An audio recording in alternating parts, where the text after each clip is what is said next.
समय स्थापित करने का काम किया और इस लक्ष्य को प्रत्येक गांव तक ले जाने के लिए सभी साथी आज संकल्प लेकर यहां से जाएंगे और आने वाले भविष्य के अंदर जहां जहां मंदिरों में गोपालों में हमें स्थान मिलेगा वहां डिजिटल लाइब्रेरी की स्थापना में अपना सहयोग भी देंगे और सामाजिक तौर पर कैसे शिक्षा को ग्रामीण अंचल तक और बेहतर तरीके से पहुंचाया जाए इस सपने को पूरा भी करने का काम। जिस तरह के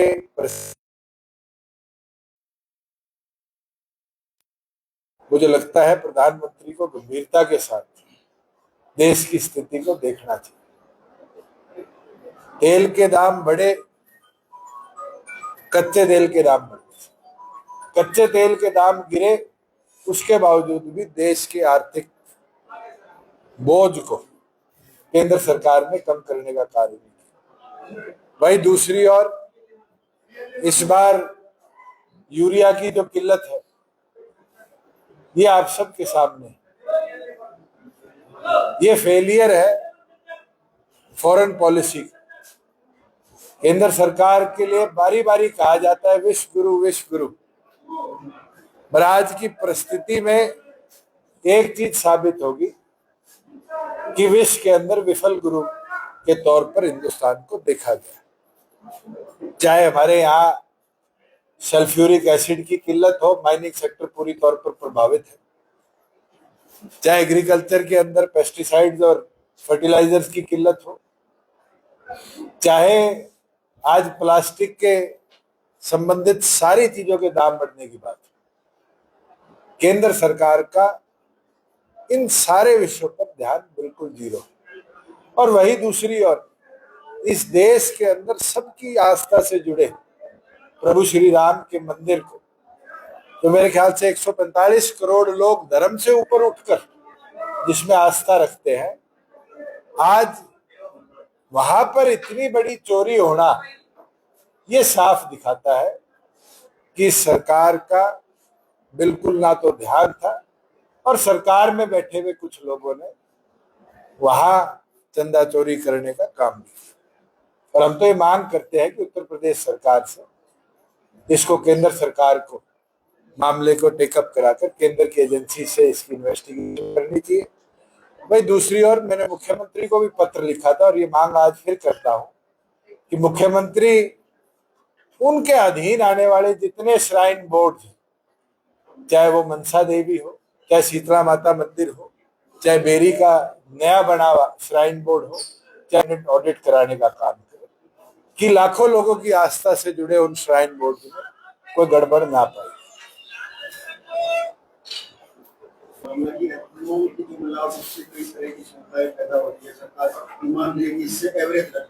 लेकिन इसके बावजूद एवरेज नहीं, ये तो आप सबके सामने है कि कितने बड़े स्तर पर एथेनॉल ब्लेंडिंग से हमारी पेट्रोलियम कंपनीज की वजह से गाड़ियों की बर्बादी देश में देखी जा रही है। पिछले दिनों एक पत्रकार साथी की वीडियो आई थी, उसकी नई गाड़ी का इंजन और एक नहीं है, अनेक लोग हैं, कईयों को तो मैं भी जानता हूं, जिनने शायद 95 वाला ऑक्टेन नहीं डलवाया और बेसिक पेट्रोल अपनी गाड़ी में डलवाया और उनके इंजन सीज हो। और एक बार नहीं अनेक बार ये दिखते आई। केंद्र सरकार को तुरंत प्रभाव से एथेनॉल ब्लेंडिंग को रोल बैक करना चाहिए जब तक पूरी दुरुस्तगी के साथ व्यवस्था ना बढ़े। और इसका एक कारण ये भी है कि 1-2% तक ब्लेंडिंग तो चल जाती थी, आज 10% के लगभग ब्लेंडिंग जो आ रही है और कई मात्रा तो ज्यादा भी आई है, ये साफ दिखाता है कि हमारे मशीनरी और इक्विपमेंट्स उसके लिए तैयार नहीं थे। पेट्रोलियम मिनिस्ट्री और रोड ट्रांसपोर्ट मिनिस्ट्री का गलत निर्णय था जिसने आज लाखों कार यूजर्स को, बाइक यूजर्स को में डालने का काम।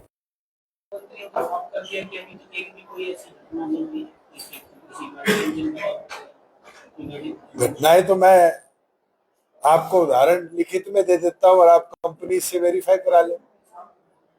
ये तो रेंज रोवर जैसी बड़ी गाड़ियों में भी दिक्कत आई है और ऑल्टो जैसी छोटी पेट्रोल की गाड़ियों में भी दिक्कत आई है। अगर ये डाटा केंद्र सरकार कंपनी से मांगेगी जब तो उपलब्ध होगा कि कितने पिछले एक साल में केसेस आए हैं जहां ब्लेंडिंग के कारण इंजेक्शन में और इंजन में दिखते देखने को कस्टमर्स को मिली।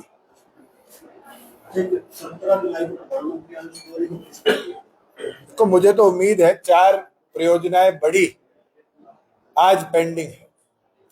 देश का सबसे बड़ा फायर ट्रेनिंग इंस्टीट्यूट जिसके लिए 25 एकड़ जींद जिले के अंदर जमीन खेड़ी मसानिया गांव में सरकार के नाम ग्राम पंचायत ने कराई थी। आज 3 साल हो गए उस परियोजनाओं को केवल मात्र कागज में रखने का काम किया है। आज फायर सेफ्टी एक बहुत बड़ा मुद्दा है।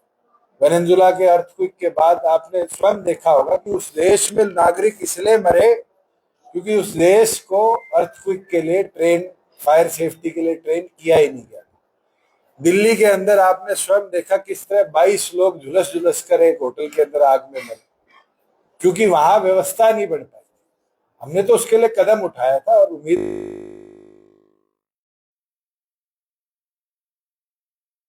जो गडकरी साहब ने अनाउंस भी किया था और उसको सेंट्रल जो इंफ्रास्ट्रक्चर कमेटी है CIC जिसको होम मिनिस्टर अध्यक्षता करते हैं उसने अप्रूव भी करेंगे। जो 2 हमारे मेडिकल कॉलेज कोरियावास और जींद के बन चुके हैं उनके अंदर सुचारू तौर से पढ़ाई भी और OPD भी शुरू करी जाए क्योंकि हाइड्रोजन ट्रेन तो एक गोहाना सोनीपत और जींद के बीच में चलने वाला सैंपल है। उसका कितना लाभ होगा कितने दिन चलेगी वो तो भविष्य बताएगा। पर ये ऐसी परियोजनाएं हैं जो हरियाणा की प्रगति को गति देने का काम करेगी और मैं उम्मीद करता हूं कि प्रधानमंत्री आ रहे हैं तो सैनी साहब फिर SYL की बात भी उनसे करेंगे क्योंकि पाले के अंदर गेंद केंद्र सरकार की है और केंद्र सरकार को उसमें अंतिम निर्णय लेना। हरियाणा के साथ 2 चीजें तो हो चुकी कि एक ट्रीटी करा ली गई कि राजस्थान को पानी दिया जाएगा और उस ट्रीटी के बारे में जनता को अभी पूरी तौर पर अंधेरे में रखने का काम किया। हमने RTI लगाई है, उम्मीद करते हैं सरकार की ओर से उस MOU की कॉपी जल्द दी जाएगी। वही दूसरी चीज जो 3 डैम बनने थे उस पर अब तक केंद्र सरकार ने कोई काम नहीं किया। यमुना के ऊपर कसाव लखवार तो इन 3 डैमों की परियोजनाओं के लिए भी प्रधानमंत्री पैसों की घोषणा कर जाए क्योंकि इसमें 99% पैसा केंद्र सरकार का लगना है। जो चयनित गांव में पानी नहीं मिल पा रहा, क्या ये पॉसिबल है कि केंद्र की कोई योजना है प्रोजेक्ट के अंदर सिर्फ किसी गांव को लाभ दिया जा सकता? क्यों संभव नहीं है? इस देश के अंदर सब कुछ संभव है और अगर संभवताएं नहीं होती तो क्या अमृत 2 के 2 ऐसी ही परियोजनाओं में पहले इंजेक्शन कर रूरल फीडर्स को पानी दिए जाते? संभावनाएं तो बनानी पड़ती है और नियत हो तो अपने आप पानी की व्यवस्था हो। आज वहां जो हॉर्स पावर शायद 12 हॉर्स पावर की मोटर लगनी है उसको बढ़ा दी जाए। जब पंपिंग कैपेसिटी बढ़ जाएगी तो ऑटोमेटिकली पाइप में पानी ज्यादा चलेगा और उससे डाइवर्ट किया जा सकता। पर मुख्यमंत्री का पंचायत को बुलाकर ये झूठ बोलना कि आज तक अमृत 2 में कहीं पंचरिंग नहीं हुई, ये साफ दिखाता है कि ग्रामीण अंचल को पानी देने की व्यवस्था बनाने के लिए सरकार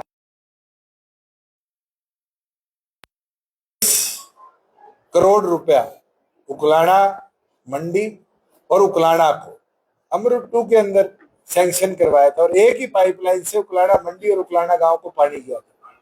ऐसे ही 7.5 करोड़ रुपए में सूर्यवाड़ा और उसके साथ लगते हुए गांव में हमने पानी पहुंचाया था। ऐसे ही उचाना के अंदर चाहे वो जेल नाम अपने जल जीवन मिशन हो चाहे अमृत हो इस योजना के अंदर नरवाना से पाइपलाइन ले जाकर जींद में 44 एकड़ की पानी की डिगी बनाकर जींद को पहली बार नॉन ट्यूबवेल बारहमासी भाखड़ा के पानी से जोड़ने का प्रोजेक्ट मंजूर किया था और शायद 250 से 300 करोड़ के बीच का प्रोजेक्ट था। और उसी प्रोजेक्ट के साथ हमने 36 गांव ऐसे थे जो बीच में पड़ते थे, उनको पाइपलाइन से भाखड़ा का पानी भी उपलब्ध कराया। तो परियोजनाएं तो बनानी पड़ती है और सरकार की नीयत हो तो परियोजनाएं बनेगी।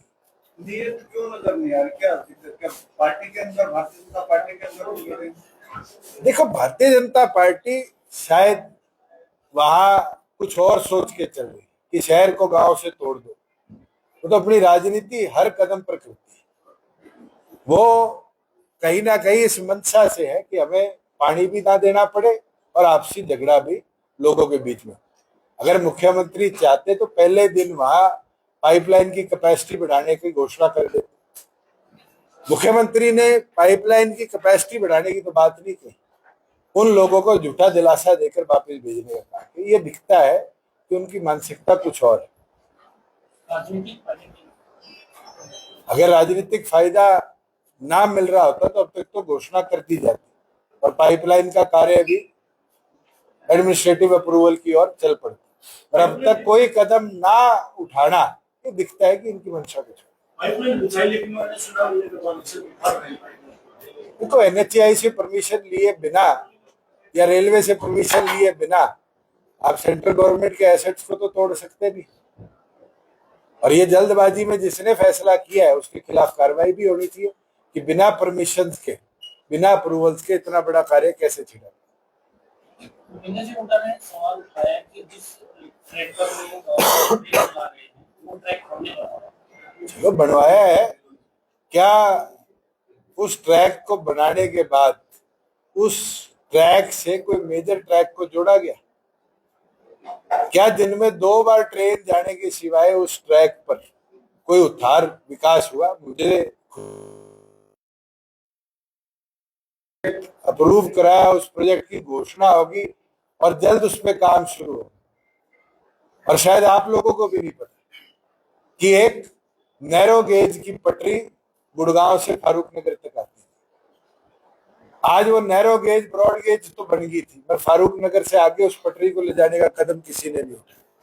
मुझे खुशी है कि पिछले बजट के अंदर उसको झज्जर तक और झज्जर से लेकर दादरी तक जोड़ने की परियोजना की घोषणा करी।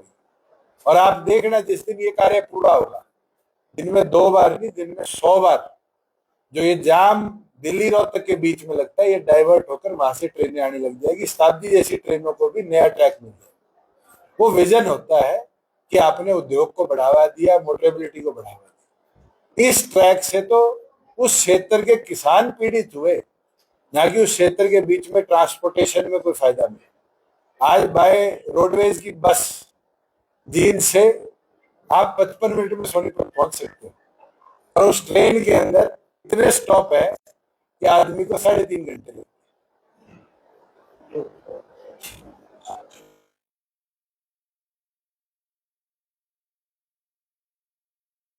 ज्यादातर नाबालिग बच्चे देखे ये तो गंभीर इश्यू है। लॉ एंड ऑर्डर के बारे में तो मैं निरंतर बोलता आया हूं कि फेलियर रहा है। पहली बार कोई कार्रवाई करी है सरकार ने, और अगर इस तरह से अब नाबालिग बच्चों का सहयोग ये गैंग्स लेने लग गए तो ये तो हमारे स्टेट के लिए बहुत बड़ा रिस्क फैक्टर है, क्योंकि जुवेनाइल एक्ट लगता है, धाराएं कम है, सजा कम है। और आपने स्वयं देखा है कि FBI ने प्रेस को कैसे हिंदुस्तान का मजाक उड़ाया कि हमारी जेलों से गैंग्स चल रहे। ये केवल मात्र हरियाणा पुलिस, पंजाब पुलिस या गुजरात राजस्थान पुलिस का फेलियर नहीं है। मैं मानता हूं देश के गृह विभाग और NEA का फेलियर है कि इतना बड़ा नेक्सस लॉ एंड ऑर्डर को खराब करने का हमारे सिस्टम के द्वारा चलाया जा रहा है।